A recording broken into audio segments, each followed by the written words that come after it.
هیچ کس نمیتونه این کار انجام بده، حتی تو. این کاری که میخوام انجام بدم و هر کی بلده و قبلا انجام داده جوری باید حرف بزنه که من باور کنم که آقا اون این حرکت رو بلده. پس همین الان کامنت کن.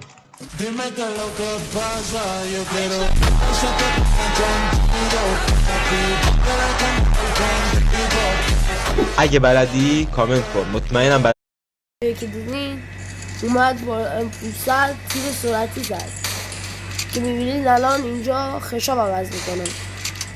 میایین اینجا این قرمزیه این گوشه میزنید آدمکو، میزنید اینجا 3 تا گزینه است، سمت راسته یا وسطی هرید میزنید، یه شمارش بالا میاد میزنید، اینطوری میتونید سرعتی تیر میزنید و فقط داخل همین منطقه است. یعنی اینجا قفل قفل قفل و اینجا حتی آدما یکی یکی میان و هی میرن و برمیگردن. به این صورت دوستان اصلا خشاب عوض نمیکنه، یعنی فقط سرعتی میزنه و فعلا با گان امپولسر میتونید بزنید. اسنایپ نمیشه، یعنی با اسنایپ نرید امتحان نکنید، فقط با گان امپولسر نرید.